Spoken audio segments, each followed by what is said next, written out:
Magandang oras po sa lahat ng ating mga kababayan. Update po muna tayo sa magiging lagay ng ating panahon ngayong araw at sa susunod na 24 oras.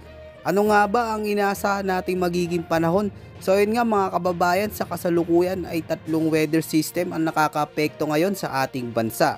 Una na po dyan yung easterlies o yung hangin na galing sa silangan, particular po mula sa Pacific Ocean na siyang nagdadala ng mainit na panahon sa malaking bahagi ng ating bansa. At paminsan-minsan nagdadala ng mga pulo-pulo mga pag-ulan mga kabayan, lalo na po dito sa malaking bahagi ng Mindanao. Samantala mga kabayan, northeast wind flow naman o yung hangin galing sa Ilaga ang siyang nagdadala ng mababang temperatura. Dito po lalo na sa bahagi ng extreme northern Luzon. At silay naman mga kababayan ko, yung linya kung saan nagtatagpo itong malamig na hangin at yung epektong dala ng easterlies. Ngayong araw, asahan pa rin makapal na kaulapan hanggang sa maulang panahon sa bahagi ng Batanes. Epekto po yan ng pinagsamang shear line at northeasterly wind flow. Habang sa natitirang bahagi ng Luzon mga kababayan ko, kasama po ang Metro Manila, asahan pa rin ng bagyang maulap na kalangitan at kalat-kalat na pag-ulan. Lalo na dito sa silangang bahagi ng Cagayan Valley, Aurora, Quezon and Bicol region.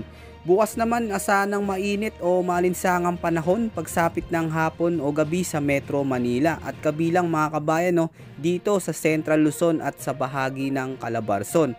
Asahan naman ng mga kalat-kalat na pagulan, pagkulog at pagkidlat dito sa dulong bahagi ng Hilagan Luzon. Sa ating mga kababayan naman na nasa Palawan, lalo na po sa may bahagi ng southern portion, asahan ng mataas na tsansa ng mga pag-ulan, pagkulog at pagkidlat pagsapit ng hapon o gabi. Sa Visayas naman, asahan ng maulap na kalangitan na may pulo-pulong pag-ulan lalo na sa hilagang bahagi ng Negros. Habang sa may southern portion ng Central Visayas at Negros Island, umaga pa lamang ay posible na pong makaranas ng mga isolated rain showers at thunderstorms. Habang sa natitirang bahagi naman ng Mindanao, asahan ng makapal na kaulapan at kalat-kalat na mga pag-ulan, pagkulog at pagkidlat lalo na sa bahagi ng Zamboanga Peninsula at natitirang bahagi ng Bangsamoro Region at Soxargen. Samantala mga kababayan ko, yung ating minomonitor natin na si Bagyong Pipito na ngayon ay severe tropical storm na lamang ay patuloy na po na lumalayo sa ating kalupaan. Uli itong namataan sa layong 570 kilometers kanluran ng Lawag City at wala na po itong direktang epekto sa ating bansa. Samantala mga kababayan, opisyal na din na inanunsyo ng Pag-asa ang pagsisimula ng amihan. So asahan po natin na magdadala ito ng mga malalakas na hangin mula po sa hilagang silangan. Bukod po dyan ay magdadala din ito ng malamig na panahon.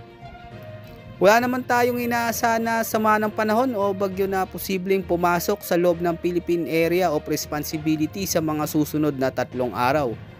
Yan po muna ang latest update natin at ulat panahon ngayong araw. Ito po ang weather forecast ng bansa. Maraming salamat po at ingat po sa ating lahat.